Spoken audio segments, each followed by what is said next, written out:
quem não tem algum conhecimento sobre dispositivos de proteção deve estar se perguntando aí toda hora já, que dispositivos de proteção são esses?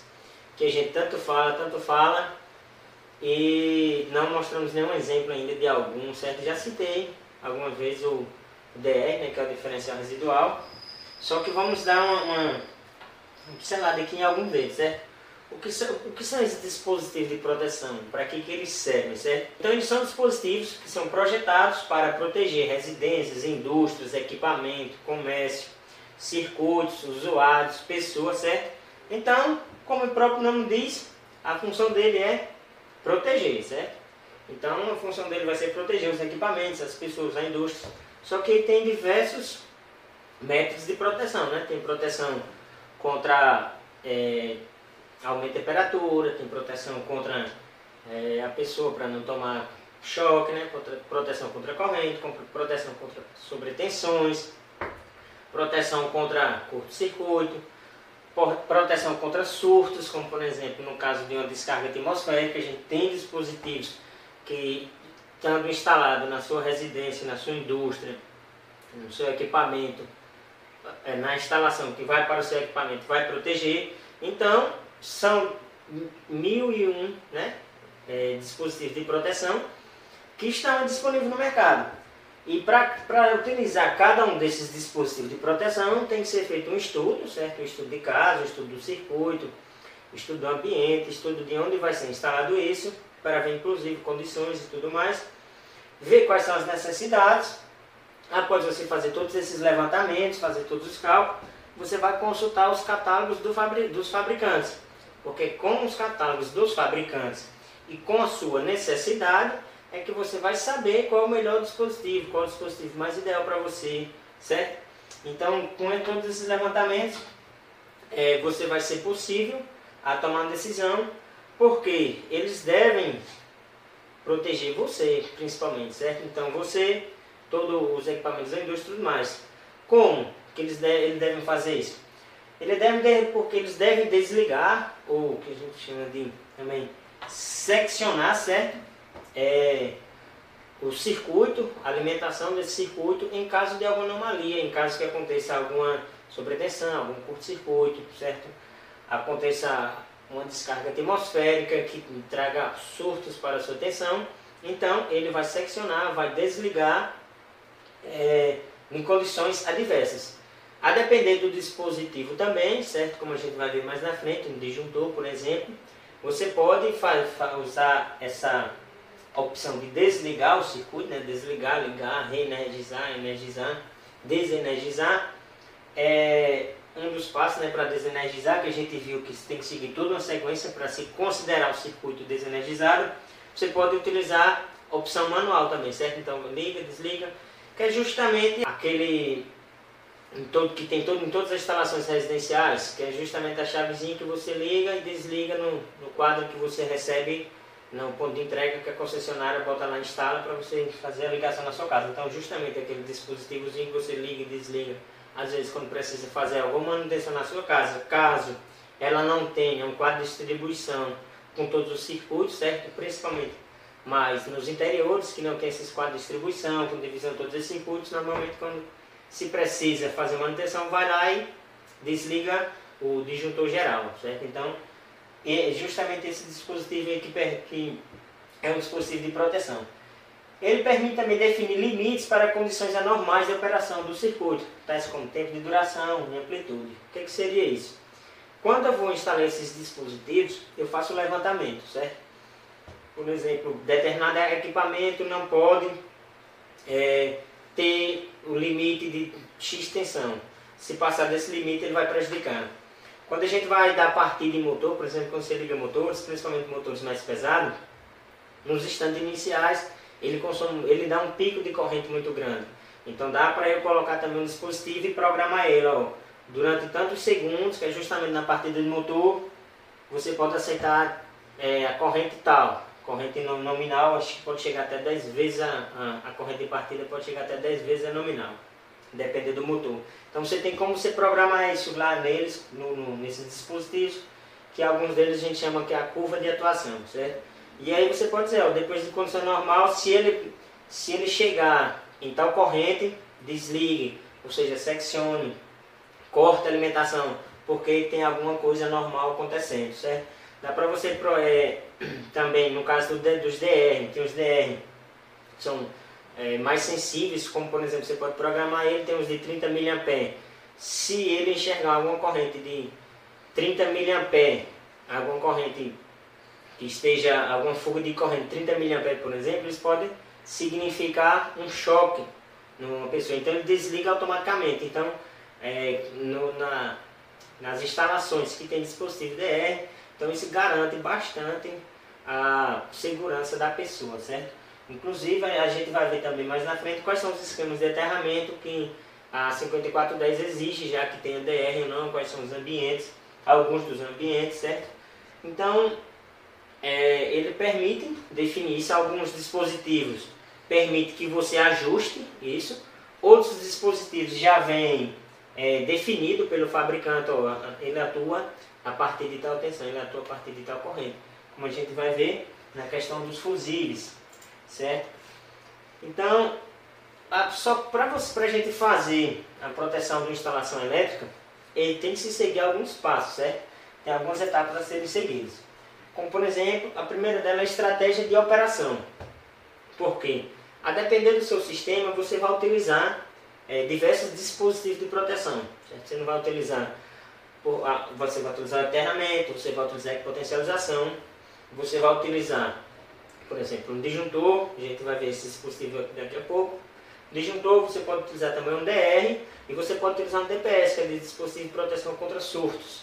Então, qual seria a estratégia como seria essa estratégia de operação? Você vê quais são os aparelhos que têm maior prioridade, certo? Que tem a maior segurança, que podem ter determinados tipos de corrente, determinados tipos de tensão, certo? Que podem ter acesso de diversos tipos de pessoas leigas, que podem ter acesso de crianças, por exemplo, também, certo? Então, estratégia de operação, qual é a tensão de operação, qual é a tensão de corte. Então você vai fazer todo o levantamento, certo? Isso aqui com certeza vai ser feito por um profissional da área, certo? Um engenheiro eletricista, tá? Dependendo do caso também um técnico em eletrotécnica. Então, feita essa estratégia de operação, você vai selecionar os dispositivos de atuação. Você já fez a estratégia, fez o levantamento, quem precisa do que, quem está em prioridade, e você vai fazer o levantamento agora do quais são os seus dispositivos de proteção. Justamente a fase que eu tinha falado. Primeiro você vai fazer os cálculos, certo? Ver qual é a corrente que vai estar passando por lá, qual é a tensão. Em caso de alguma anomalia, qual vai ser a corrente, a tensão que vai estar esse equipamento ou pessoa vai estar sujeita. E aí com isso agora você vai dizer, ó, para resolver esse problema, para sanar ou para prevenir, certo? Que a gente viu que nas medidas de controle a gente tem que prevenir, certo? Ou tentar excluir o máximo possível que esses acidentes aconteçam. Então, para prevenir, eu preciso desse dispositivo, desse outro dispositivo, desse outro dispositivo, certo? Então, quando eu decidir quais são os dispositivos que eu preciso, como por exemplo, ó, vamos supor que eu preciso de um fusível, um disjuntor, um DR e um DPS, certo?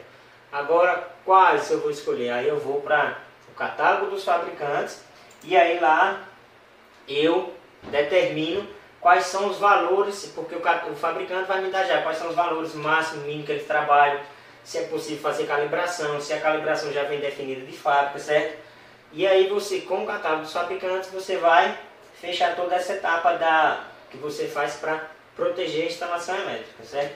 Então isso aqui sempre vai ter que ser seguido, certo? Isso aqui é para vocês terem um conhecimento, certo?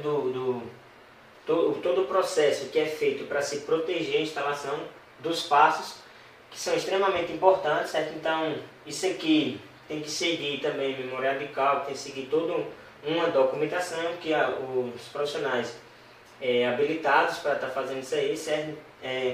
Vão fazer com certeza. Então aqui dentro dos dispositivos de proteção, tem aqui o primeiro, certo? Que eu acho que a maioria das pessoas já deve ter visto. A maioria, não sei se vocês já chegaram a ver em algum eletroeletrônico, algum eletrodoméstico, um ventilador, por exemplo, um ar-condicionado.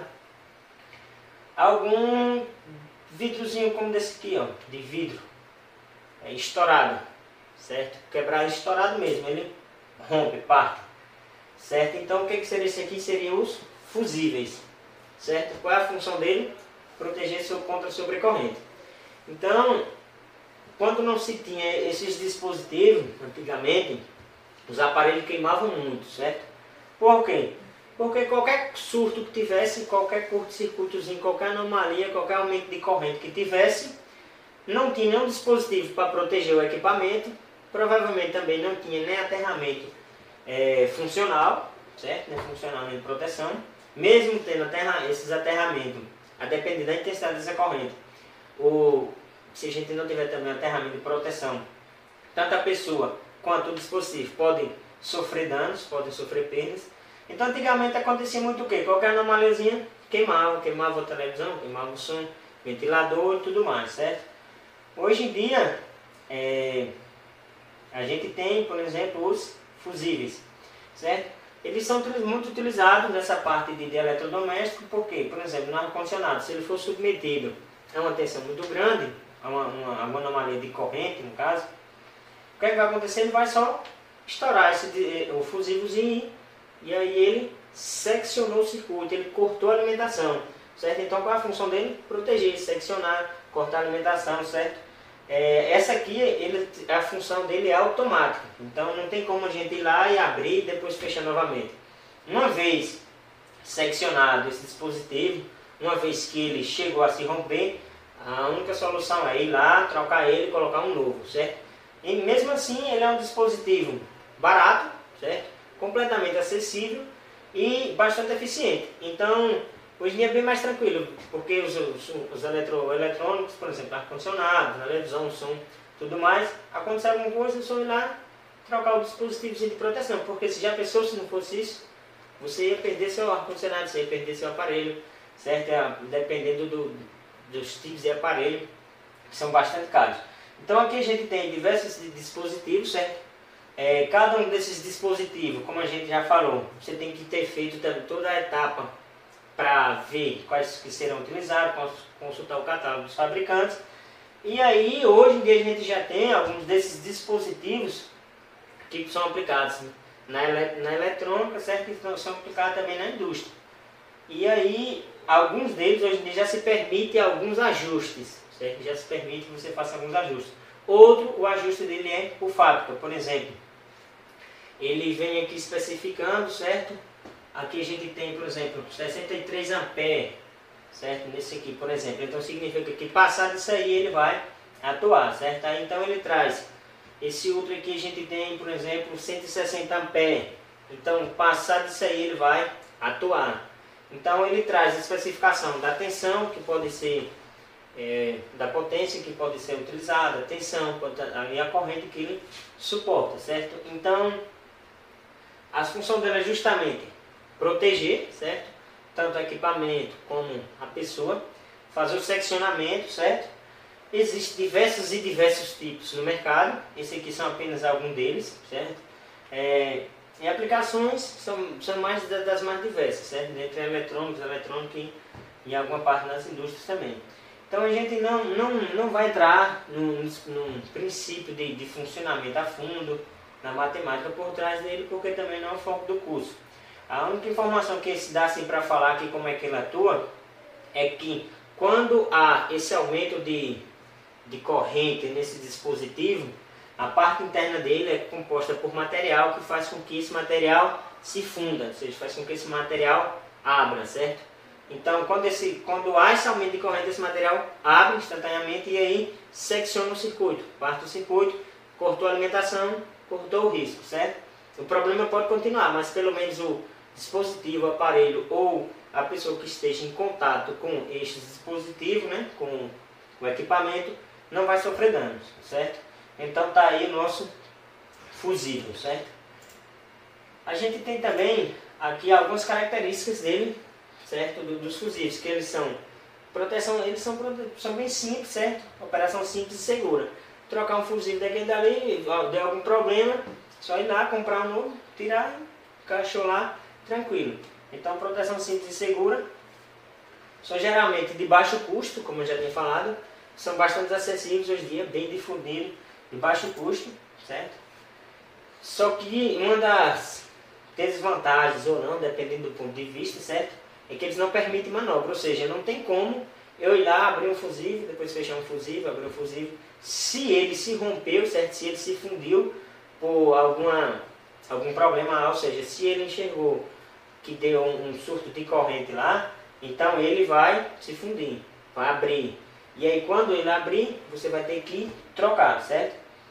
E eles, ou seja, por consequência dele, eles são utilizados como chave. O que é que acontece com a chave? Se você abrir uma chave, ela vai ficar aberta lá até você ir lá e fechar. E como é que você fechar essa chave novamente? Trocando o fusível, certo? Então eles são utilizados como chave. E são utilizados manualmente, ou automaticamente, certo? Não tem como você abrir e fechar um fusível, ele atua automaticamente, a depender do nível de corrente. E ele não permite rearme do circuito após a sua atuação. Com certeza, porque o que acontece? Quando ele ocorre a sua atuação, ele é destruído, certo? Fica a parte dele é destruída. Então você tem que trocar o dispositivo completo. Então não permite rearmar após a sua atuação. Só adiantando, porque essa palavra rearma? Porque no caso de um disjuntor, ele pode desarmar. Depois, quando a gente fizer toda a manutenção, ver o que foi que aconteceu, a gente pode ir lá e rearmar ele novamente, ligar. Ou simplesmente se a gente desligar para fazer alguma manutenção. No caso do disjuntor, relé, certo? No caso do DR, DPS, só que no fusível ele não permite isso, certo? E ele consiste essencialmente, certo? Para a proteção contra corrente de curto-circuito. Então, a função principal dele é essa, corrente de curto-circuito. Aconteceu alguma corrente por quê? Lembra que a gente falou da questão do efeito Joule? Pois é, o efeito Joule acontece aqui novamente. Porque se a corrente aumentou, a gente vai ter um aumento de temperatura, certo? Se a gente tem esse aumento de temperatura, o material dele, quando ele vem dizendo aqui que suporta 60 pé, por exemplo, aquele 60 pé dele está relacionado a uma determinada temperatura a qual o material não se funde, certo? Só que quando a minha corrente ultrapassa esse valor, ela vai ultrapassar, por consequência, a temperatura vai aumentar e vai ultrapassar a determinada temperatura a qual o material suportava sem se fundir. Então, se passar determinada corrente para a qual ele veio projetado para funcionar normalmente, a temperatura vai aumentar, esse material vai se fundir, certo? Então ele vai partir. Então, mais uma vez aí, nossa questãozinha do efeito Joule. A questão do efeito Joule está presente em tudo quanto for equipamento que tenha funcionamento na linha eletrônica, certo? Tudo, porque a gente não consegue aproveitar a energia 100%, sempre existe perda, certo? E além disso, o efeito Joule pode estar relacionado também com essas outras questões aqui, certo? Porque ele justamente a transformação da energia elétrica em energia térmica, para quem não relembra aí, certo? Então aqui a gente tem outros dispositivos de proteção, que são os disjuntores, certo? Os disjuntores, eles têm algumas vantagens em relação aos fusíveis, certo? Eles são dispositivos que são capazes de interromper a alimentação do circuito automaticamente, certo? Quando percorrido por uma corrente nominal. Só que eles também podem ser utilizados para seccionarmos o circuito, para cortarmos a alimentação dele, para desligarmos manualmente, certo? O que seria isso quando superior à corrente nominal? Cada dispositivo desse, ele vem projetado para funcionar com uma corrente a qual não lhe trará nenhum dano para o circuito, certo? Ou seja, corrente de funcionamento normal. Então ele tem uma corrente de funcionamento normal, certo? Vamos supor 20 amperes, por exemplo, 10 amperes, 5 amperes. Então, se ele foi projetado para trabalhar com isso, então essa corrente normal dele. Se essa corrente normal ultrapassar determinado valor, certo? Corrente superior à corrente nominal, então ele vai fazer o que? Ele vai seccionar, vai desarmar automaticamente, certo? Então, no caso dos disjuntores, eu acho que todo mundo já viu um disjuntor, acho que todo mundo já viu, porque quadro de distribuição, na sua casa tem, mesmo que você não tenha o quadro de distribuição na sua casa, você tem pelo menos o ramal de entrega da concessionária que tem lá o disjuntor, certo? Que você arma e desarma caso queira fazer alguma manutenção na sua residência, certo?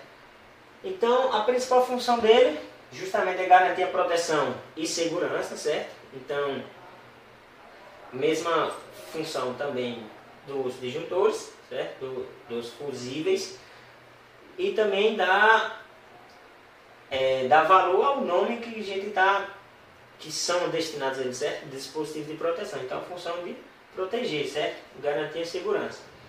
Então, além disso, ele possibilita o seccionamento automático do circuito, ou seja, como o fusível também ele possibilita o seccionamento automático do circuito, só que aqui, além dele possibilitar o seccionamento, ele possibilita a reenergização. Qual seria a vantagem então entre o disjuntor e o fusível? Antigamente, muitos dos circuitos que antigamente utilizavam fusível, hoje em dia utilizam disjuntor. Média tensão, alta tensão, muitos também dos fusíveis foram trocados por outros dispositivos, como chave, certo? Aqui, no nosso caso, a vantagem é que quando se troca um fusível por um disjuntor, um DPS, um DPR, todas as vezes quando o disjuntor desarmar, se fosse um fusível, a gente teria que trocar o fusível. Como é um disjuntor, a gente vai lá, procura a anomalia, resolve o problema, dá a manutenção e pode, certo, reenergizar. Ou, se necessário for, mesmo que ele não tenha desarmado, se for necessário dar uma manutenção na instalação, na empresa, no equipamento, a gente vai, desarma ele manualmente e aí faz o que for preciso e volta. Então está aí uma das vantagens dos disjuntores em relação aos fusíveis, certo? No próximo bloco a gente volta dando continuidade no dispositivo de proteção, terminando de falar de disjuntores e continuaremos com relés térmicos e aí chegaremos no DPR, tão falado. Até o próximo bloco.